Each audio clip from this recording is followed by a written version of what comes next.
भारत रत्न बाबा साहब डॉक्टर भीमराव अंबेडकर ने मजदूर वर्ग के लिए क्या किया, शायद ये सारे लोग नहीं जानते हैं। आपको बताना चाहता हूँ कि पहले मज़दूरों को पूरे 14 घंटा काम करना पड़ता था, लेकिन बाबा साहब भीमराव अंबेडकर ने कानून बना करके उनकी कार्य अवधि को 14 घंटे से घटा करके 8 घंटे कर दिया।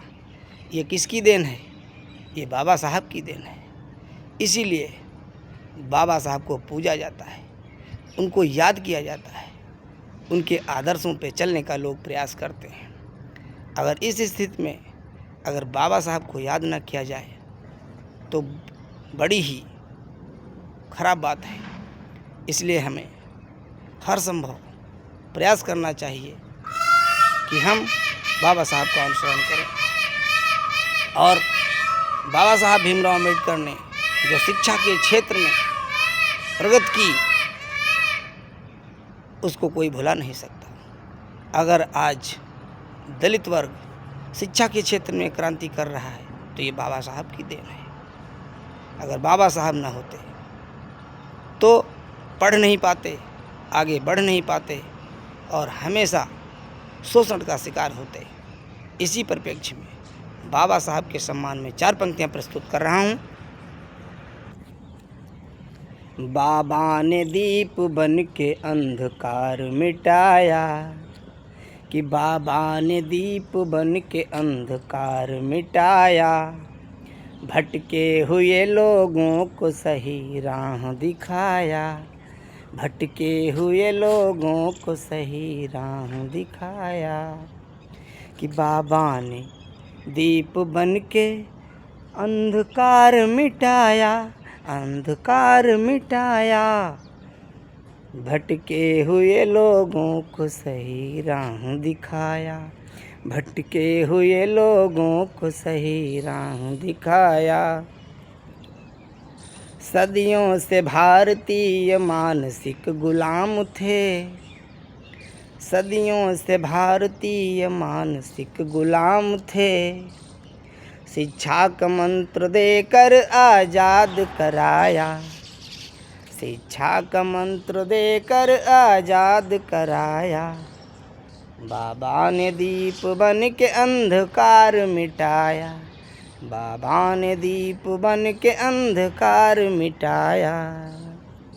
तो संपूर्ण समाज को ही नहीं, पूरे भारत, पूरे विश्व को बाबा साहब ने आलोकित कर दिया, प्रकाशित कर दिया और अपने ज्ञान विज्ञान से ये प्रेरणा दी कि सभी को शिक्षा प्राप्त करनी चाहिए, अच्छी शिक्षा प्राप्त करनी चाहिए, जिससे कि समाज में मान सम्मान बना रहे और किसी का कोई शोषण ना कर सके।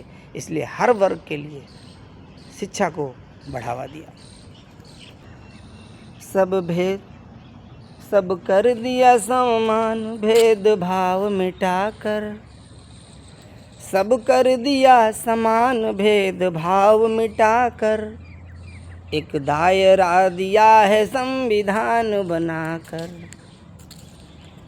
सब कर दिया समान, भेदभाव मिटाकर, एक दायरा दिया है संविधान बनाकर, एक दायरा दिया है संविधान बनाकर।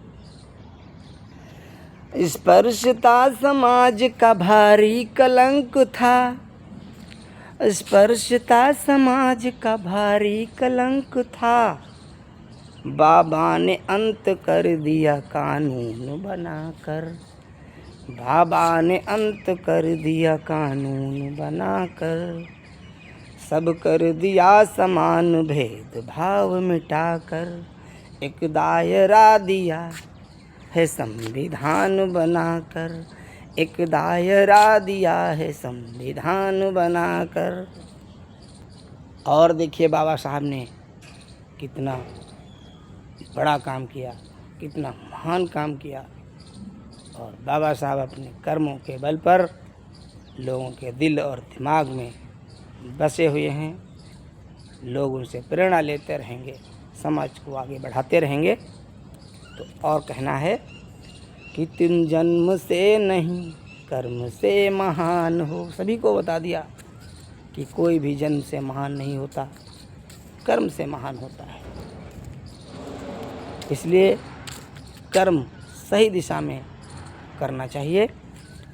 तो तुम जन्म से नहीं कर्म से महान हो, कानून की किताब में तुम सब समान हो, कानून की किताब में तुम सब समान हो।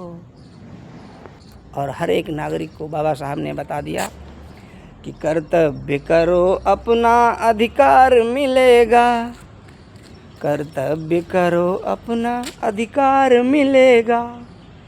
तुम भीम का भारत हो, तुम ही संविधान हो, तुम भीम का भारत हो, तुम ही संविधान हो। तुम जन्म से नहीं कर्म से महान हो, कानून की किताब में तुम सब समान हो। और अंत में अपनी स्वरचित रचना में मैं कह रहा हूँ, मैं अपने अभाव व्यक्त कर रहा हूँ कि सत सत नमन हमारा बाबा बोध सत्व को। बाबा बोध सत्व क्यों कहा गया इनको? बाबा साहब को बोध सत्व इसलिए कहा गया क्योंकि किसी के साथ में उन्होंने भेदभाव नहीं किया। अगर वो चाहते अपने अपमान का बदला ले सकते थे, लेकिन ऐसा उन्होंने नहीं किया। ये बाबा साहब की महानता है। बाबा साहब ने समाज में रह कर के न जाने कितनी यातनाएं सही, न जाने कितना अपमान सहा। अगर चाहते तो एक एक अपमान का बदला ले सकते थे, लेकिन बाबा साहब ने ऐसा नहीं किया। इसलिए बाबा साहब को बोध सत्व कहा जाता है। तो कहना है कि सत सत नमन हमारा बाबा बोध सत्व को, मैं कोटियों नमन करूं महात्मा बुद्ध को, मैं कोटियों नमन करूं महात्मा बुद्ध को। पी पी कहे शिक्षा की अमर ज्योति भूम है, पी पी कहे शिक्षा की अमर ज्योति भीम है। अब कौन रोक सकता है इस ज्ञान युद्ध को, अब कौन रोक सकता है इस ज्ञान युद्ध को।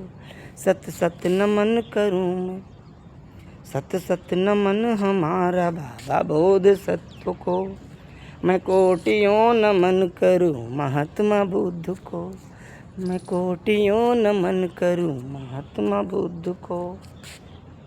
पी पी कहे शिक्षा की अमर ज्योति भीम है, पी पी कहे शिक्षा की अमर ज्योति भीम है।